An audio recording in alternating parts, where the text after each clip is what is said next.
Welcome to Studio RC, an encouragement for your recovery and your faith. My name is Max, and I am an alcoholic, and I'm sober today only by the grace of God and the fellowship of the program as contained in the literature. I am also a Christian and follower of Jesus. So we are starting a brand new series called Anchors in the Storm. It's almost sort of a continuation from our theme of the ship in our conference this year, and this sort of complements that. But what you're going to be listening to is it's a 6-part series all about spiritual anchors that keeps us grounded in both our recovery and our faith. In life, storms are guaranteed, but God has given us anchors, promises, prayer, scripture, fellowship, service, and hope. And that hold firm when everything else is shaking. So whether you're listening in the car, your living room, or on a walk, taking a break, settle in and let's drop anchor together as we visit the various anchors in the storm. Hey, Studio RC family, welcome back to another episode of Anchors in the Storm. Now, we've talked about the anchors that keep us steady, God's promises, prayer, scripture. Last episode, we talked about the importance of fellowship. But today's anchor, it may surprise you. It is the anchor of service. Because here's the truth, the best way to hold on to our recovery is to give it away. One of those paradoxes of recovery. How do you hang on? By letting go. How do you get power? By admitting you're powerless. And so this is just, how do we hold on to recovery? By giving it away to others. And that's why this episode's anchor is the anchor of service. Mark 10:45 tells us and reminds us that Jesus himself came not to be served, but to serve, to give his life as ransom for many. Jesus, the Son of God, anchored his life in service. The heartbeat of his life was service. If anyone could have expected others to serve him, it was Jesus. Instead, he modeled humility. I came to serve. How amazing is that? That the Prince of Peace, the one who sits on the right hand of the Father, came not to be served, but to serve. What an example. What a picture. And I think the heartbeat of both recovery and faith is, to be useful to God and others. That's part of the 7-step prayer. God, take all, you can have all of me, good and bad. Remove the things that get in the way of my usefulness to you, God, and my fellows. Serving isn't about feeling important, being a VIP or valued. It's really about finding purpose. There's joy in service. It's not always fun. It's not always easy, but there is a joy. It's about turning our eyes outward when self-pity and selfishness want to drag us down. You want to get out, you want to get over whatever you're doing, go help somebody else. Go serve somebody else. I have found that the things we want most when we give it to others is often how we receive. You want to be loved? Go love others, and you'll feel loved. If you want to be forgiven, forgive others. It's not sitting on the couch saying, I hope I feel forgiven. I hope I feel loved. No, it's when we do that for others that we ourselves experience it. If Jesus anchored his life in service, how much more should we? The big book says on page 97, helping others is the foundation stone of our recovery. Service it takes us out of our self-centeredness and it roots us in purpose. I think when it says, having had a spiritual awakening as the result, we tried to carry this message to others. Well, to alcoholics, and in the original manuscript it says others, especially alcoholics. But we have a message to carry to others, and it looks like service. One of the things I was once taught is answers to prayers often come in overalls. In other words, sometimes when I pray and I get God's answer, there's work involved. There's sweat equity. And not that not that we've got to earn it, but maybe it's about positioning ourselves. Maybe it's about humility. But serving others always puts us in the right position to understand what God is doing in us, through us, and our positioning to God. When we serve, whether in meetings, at Recovery Church, or just even within the community, we get stronger by strengthening others. I remember in early recovery, my sponsor asked me to help set up the chairs before the meeting, which is good that he didn't ask me to make coffee. I don't drink coffee. I don't know how to make coffee, but I would have done it. And I have made coffee. And in good alcoholic form, it told me how many scoops, and I added 2 or 3 extras just to be sure. I was told it was kind of strong. So I guess that's better than weak coffee. But I remember, we had to set up the chairs. It's like, but I showed up. And what was interesting, as I lined up those folding chairs, I realized I wasn't the center of the universe. I was a part of something bigger. That night, setting up chairs anchored me more than any sermon or speaker could have. I've been around recovery long enough where I remember where smoking was allowed in meetings. And that it's been a little while since that is. But one of the things that they would often ask newcomers to do is to collect and clean the ashtrays. And in most of the meetings, at least in this part of the world, we had these flat ashtrays, which were often from like McDonald's, and they look like a soda, like the plastic lid, but kind of flipped over on metal with some like they were crimped so you could put the cigarette in it. Usually had a McDonald's M.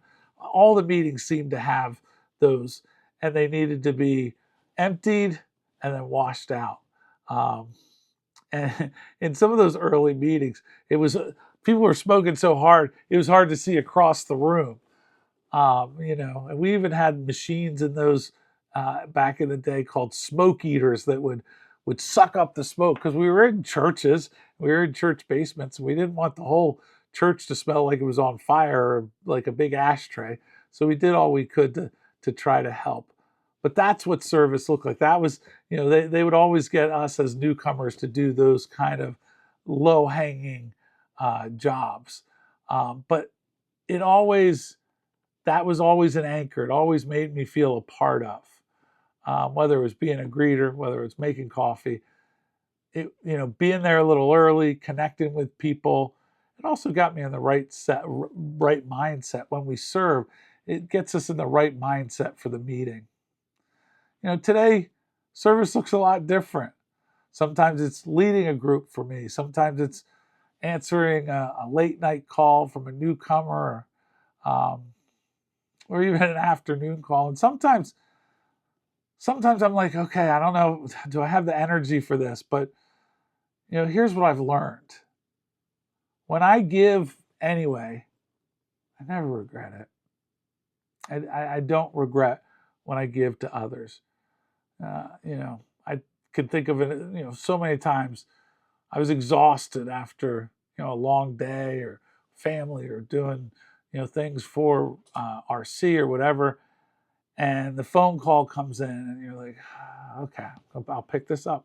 I answered the phone and then found someone was struggling on the other line. By the end of the call, I realized I was the one who felt strengthened. That's the mystery of service. It fills us as we pour out. Um, think of Jesus at the Last Supper. He got up, wrapped a towel around his waist, and he washed his disciples' feet. That was the job of the lowest servant. And yet the King of Kings did it. What a picture of humility. What a picture of service. If he could stoop that low, none of us are above making coffee or setting up chairs or collecting ashtrays, if that's even a thing now, or even carrying the message to someone who still suffers. That's the anchor of service. It anchors us. And service doesn't have to be huge. It could be greeting someone new at the meeting, going up, giving your number, tell them welcome, tell them you don't ever have to feel this way again. So glad that you're here. You're the most important person in the room. Sharing your story honestly is a type of service. Making coffee or cleaning up after the meeting, all the sugar and and the coffee that's all over the table, wiping that up. Volunteering at church in your community, doing things maybe that you love, maybe that you don't, but serving others. The key to service is consistency.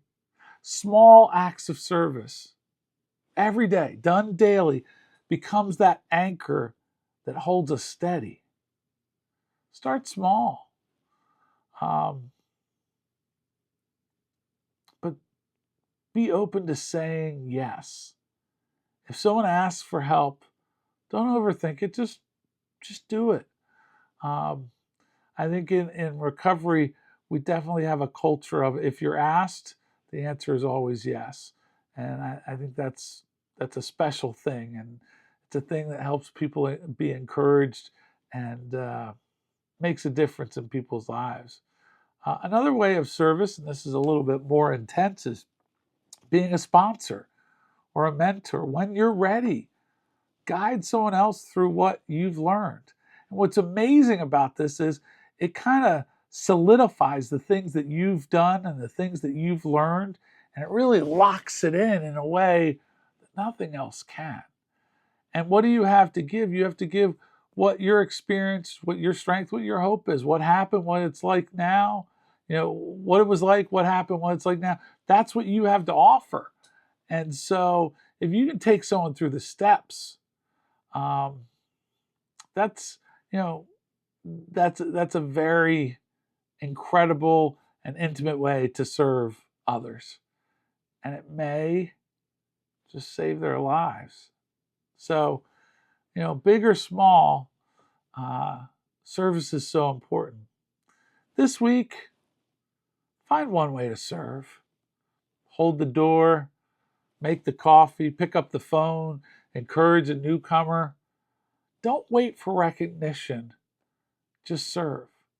We don't serve so that we're recognized. When recognition comes, awesome, great.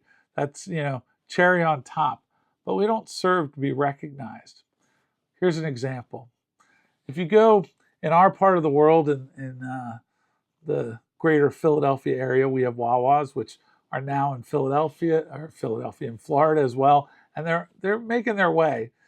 But, you're going into the Wawa or whatever convenience store, and you hold the door for somebody, and they don't say thank you. Service is being okay with them not saying thank you. Not when they walk through and go, "You're welcome." Now, it is polite and it is good manners to say thank you. And when they don't, we might be a little twisted about that. But that's not what service is. Service is holding the door, whether they say thank you or not. And so that's why we serve. We serve to help others. Now, of course, it's great when we receive some flowers and some encouragement, but that's not why we do it. Here's something to consider. Where is God asking you to give away what you've been given? One of the greatest lessons I've ever had in my life. This was a life-changing message. I heard it in a sermon, and a missionary had come, and he shared, take what you love and make it how you love others. Take what you love and make it how you love others.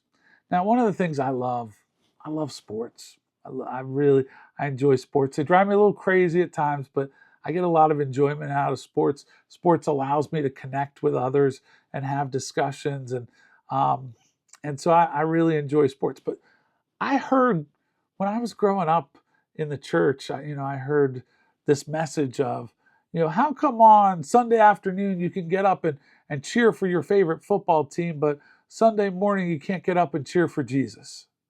And I heard this message that sports were bad, Jesus was good. And what I've learned is, if you have a passion, if you have a love for something, if it's not sinful and it doesn't displace God, it's probably of God. Like if you love gardening and you love hiking or running or whatever it is, crocheting, or, and you have this passion for it, as long as it's not sinful in nature and it doesn't displace God, God's probably given you that passion. And so you can take what you love and make it how you love others.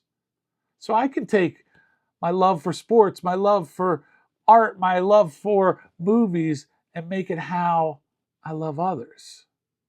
And it becomes this very natural extension because it's something we have passion for and we love. And I felt very validated when I understood that God gave me passions.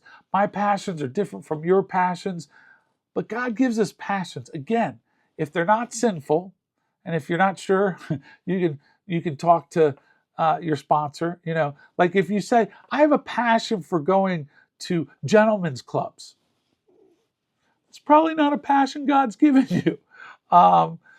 But if it doesn't displace God, which then would make whatever our passion or love for sinful, I'm pretty sure God's given us a lot of these things, and God encourages us to take the things that we love, because God gave us the capacity to love these things and make it how we love others.